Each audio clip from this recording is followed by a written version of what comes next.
Welcome to the Ice Talks, where we implement change every day. Hey, how you doing? This is Harold S. Reed Jr., also known as hrjr, your motivational coach. I'm a professional and personal development coach, and I am here today to talk to you about the people in your life. Now, we all have people in our lives, yes? Here's the thing. As children, we make friends. Now, when I was a kid, I would be able to go around the corner from my block and or go into the playground and see a group of kids, be able to approach those kids, hey, can I play too? And jump right in.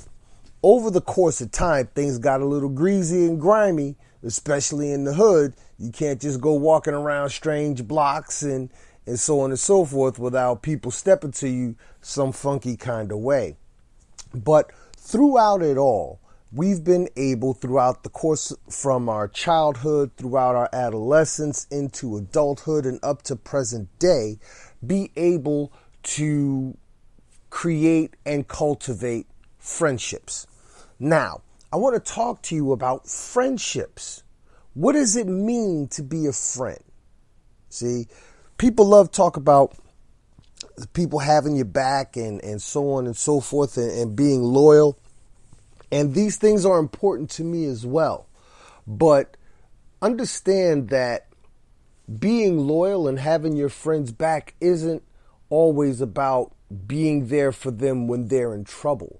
See, a lot of times people think that in order for you to prove your fidelity, in order for you to prove your friendship, your brotherhood, your sisterhood, what have you, that when that person, when your friend gets into a jackpot situation, you have to be there to pull them out. You have to be there to perhaps even lie for them to help them get out of their situation. This is not friendship.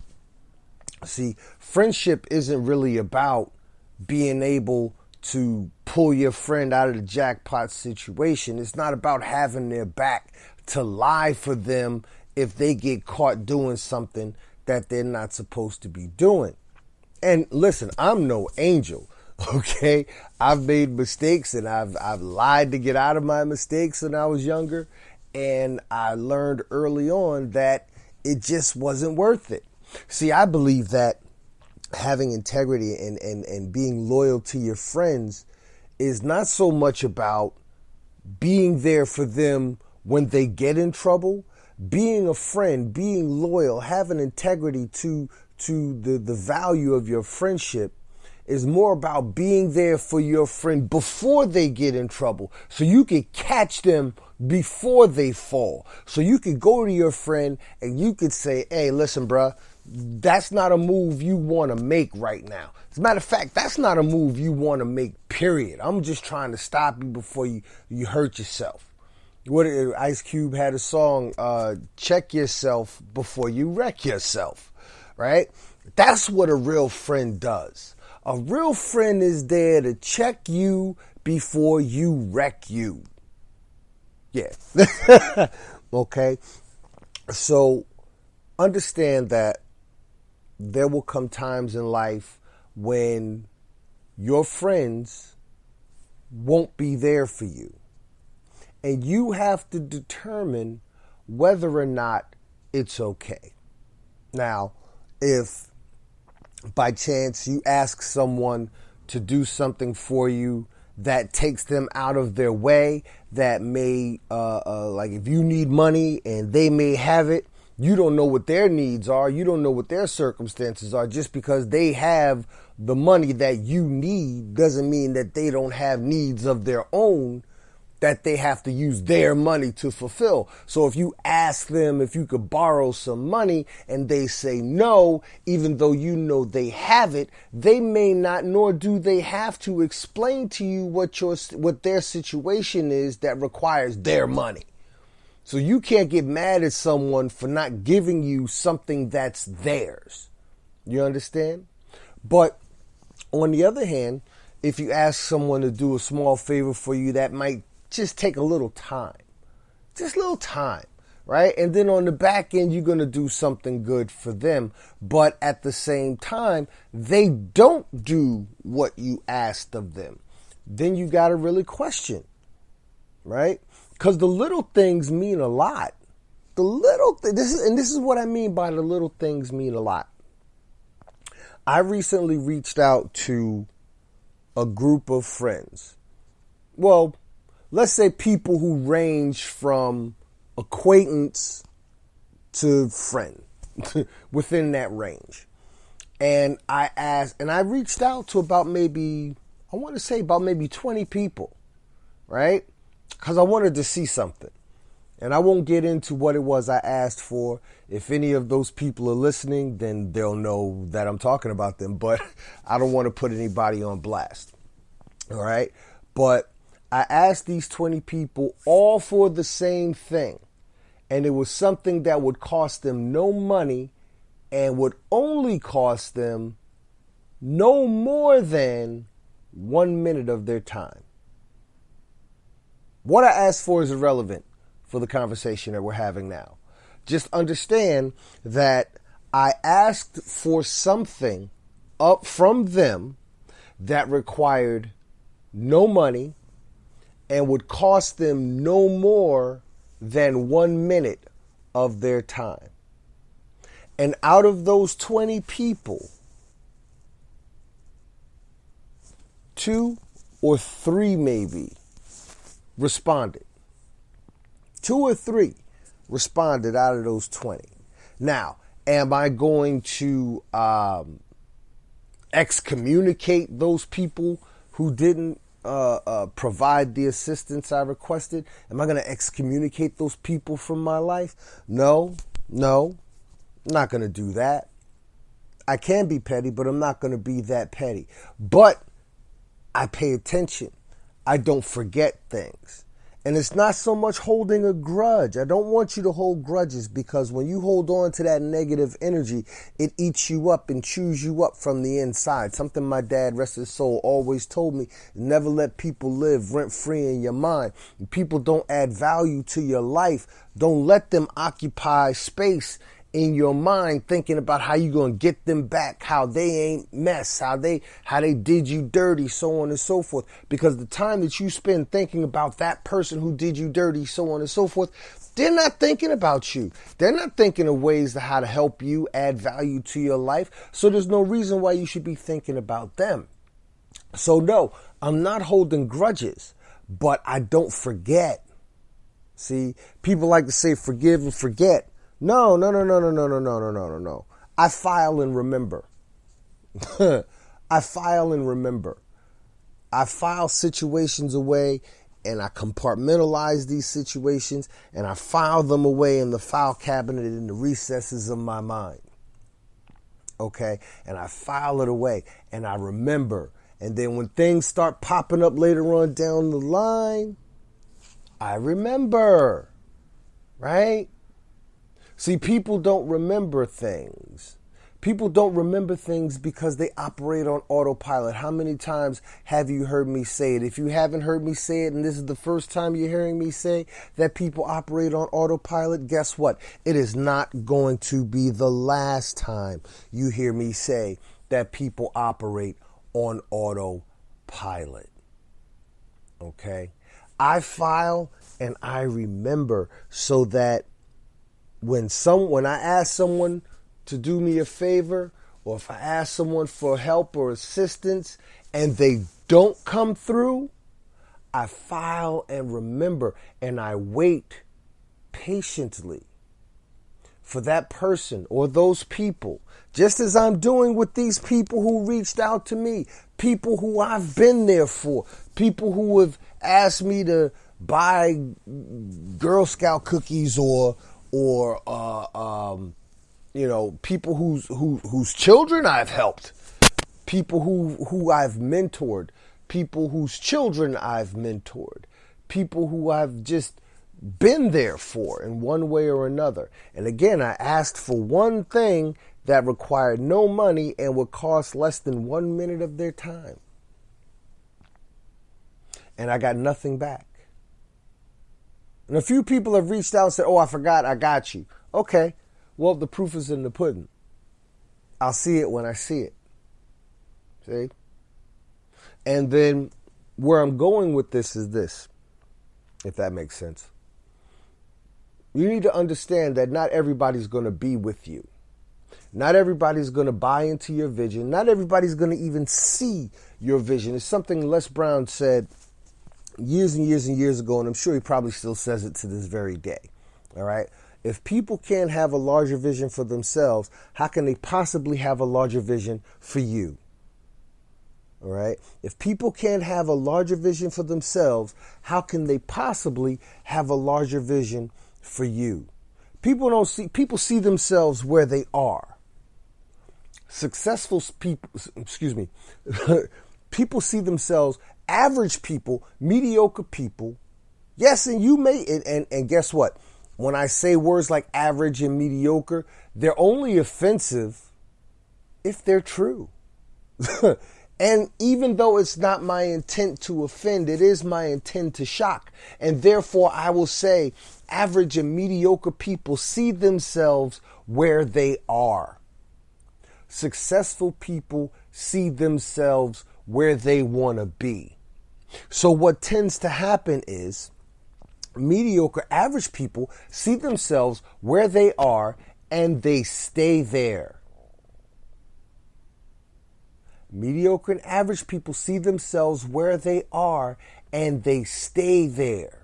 Successful people see themselves where they want to be and they strive and they work towards getting there. Which is why you will always see average, mediocre people sitting down somewhere. But you will always see successful people going somewhere. Right?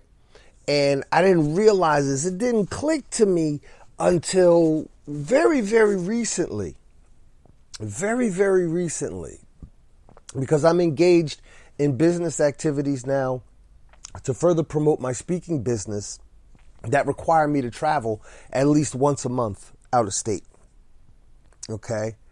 And I'm going places now. I'm going places. And then when I'm going to those places, I'm going to those places to better myself. In the process of going to those places, I drive. I drive long distances. Yeah, I could easily get a plane ticket and fly and be there in a couple hours. But no, I'd rather drive. Why? Because in driving, I have time and solitude to get my mind right. Now, what does all of that have to do with friends? Go back to what I said before, just a few minutes ago, a minute or so ago. Average, mediocre people see themselves where they are and they stay there. Successful people see themselves where they want to be and they strive to get there and work on going there. They are in motion. Right? This is why I always say it's easier to be negative than it is to be positive, because in order to be negative, all that is required of you is that you do nothing. In order to be positive, you have to do something. You have to make yourself smile when you don't want to. You have to get up off your butt and go to the gym when you don't want to. You have to pick up that book and read when you don't want to. You have to pick up that journal and that pen and you have to write and take stock of yourself when you don't want to. When you do all of these things, you have to take your insulin and your metformin or your Janumet or your Trulicity if you're diabetic when you don't want to. You have to put that candy bar down even though you don't want to. These are the things that you must do in order to produce a positive outcome. You must do something in order to produce a positive outcome. You don't have to do anything in order to produce a negative outcome. So when you ask your friends, the people you call your friends, to do something for you, and they do nothing for you, what is the outcome? What is the value of your friendship to that person? Now understand, all right, it would be totally presumptuous to sit up here and think, nor would I tell you to sit up here and think that everyone has to drop everything they're doing because you asked a favor of them. Everyone that I asked this particular favor of, I mean, people got kids, they got jobs. Everybody can't live my lifestyle. And I'm not balling out of control, but I am retired. So, I pretty much own my own time. So I understand that if I ask somebody to do something, they can't do it right then and there, no matter how much I would want them to. See, I'm military. I'm used to somebody giving an order and the order being followed right there. I'm a martial artist. I'm used to somebody giving an order and the order being followed right there. I'm a retired cop. I'm used to somebody giving an order and the order being followed right there. But I'm no longer in the military. I'm no longer a martial arts instructor. I am no longer a police officer. So I understand that I don't give orders. I make requests, and those requests don't have to be fulfilled in the instant that they're asked. I get it. Don't like it, but I get it. Okay? But understand that, remember, the criteria was no money. I wasn't asking nobody for money. And what I was asking for would only require no more than 1 minute of their time. 2 commercials worth of time. Right? And the majority of the people that I asked did not come through. Am I mad? No. Am I surprised? Absolutely not. See, it's something my father-in-law always said and says to this very day. My father-in-law says 9 out of 10 people ain't shit. Hashtag warning, I may cuss on occasion. But I'm giving a direct quote. 9 out of 10 people ain't shit. And if you take that one person out of that 10, right? So he said 9 out of 10 ain't shit. So if you take that one person who's good, who's considered to be good people, and you put him with 9 other people just like them, just like that person. So remember, one out of the 10 is good people, right? But you take that one person and put him with 9 other people who are just like that person, 9 out of 10 of those people ain't gonna be shit either. It's a matter of varying degrees of ain't shitness, if you will. All right. To some degree, somebody's gonna be everything you want, and to some degree, somebody's gonna have nothing that you want, and to some degree, somebody's gonna have some of the things you want and some of the things you don't in a friend. But in terms of being a friend, we accept people as they are.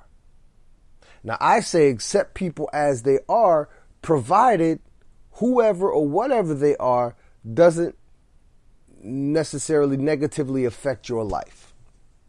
If how they get down doesn't affect you, but they have quirks. I mean, there are people who I've considered friends that everybody said, yo, man, he's a jerk, he's an ass, he's this, he's that, or don't mess with that person, don't rock with that person is two-faced, so on and so forth. And I've had these situations in my life where I'm like, okay, this person's been cool with me. I understand what you're saying, and I take that as a warning, and I'll be on the lookout for it. But as long as this person is cool with me, I'm going to be cool with this person.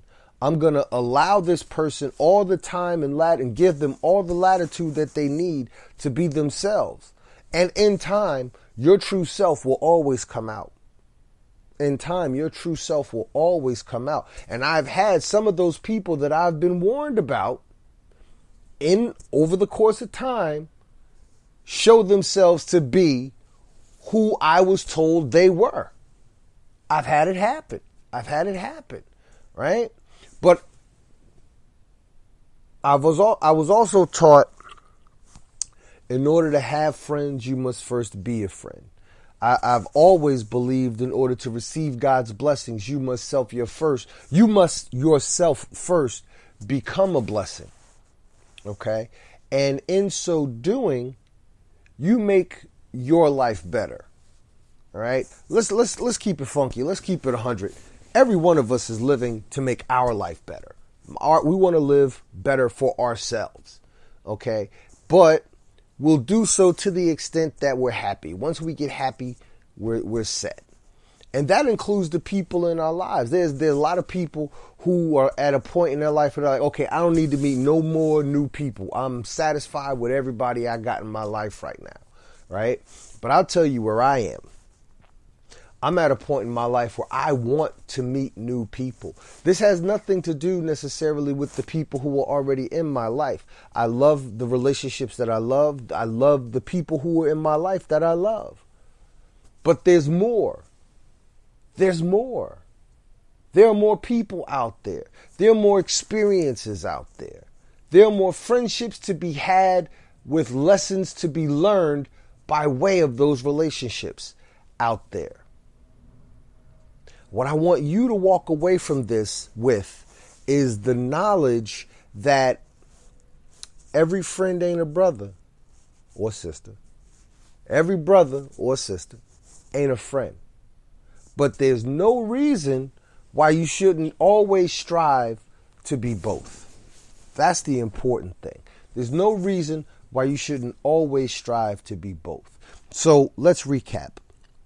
I want you to have integrity in your friendships. If someone asks you to get them out of trouble, depending on what it is, they may be asking you to join them in that trouble. A friend would not want to put you in a position where your life or your situation or your circumstances are placed in jeopardy because they did something to place themselves in jeopardy. A friend wouldn't do that to you. Let's be clear about that. And being a friend, people say that, relationships, whether they be, friendship, platonic, romantic relationships are give and take. I've always hated that. I hate the word hate, but I hate the phrase give and take even more. Because if I give you something and you take it, you have it, I don't. If I give you something, you take it, you have it, I don't. You have, I'm without. But if you have a relationship wherein which you are giving when you can, what you can, and the other person or people involved in that group or relationship, everyone is giving what they can, when they can, everyone is giving something. And as long as everyone is giving, everyone is also receiving. No one is going without. This is friendship. This is friendship. When people get married, they don't put a pencil or a straight pin on their finger. They put a ring on that finger. What is that ring supposed to symbolize? That ring symbolizes the giving and giving, the giving and receiving and giving of love by both people in that relationship. That's what that's about.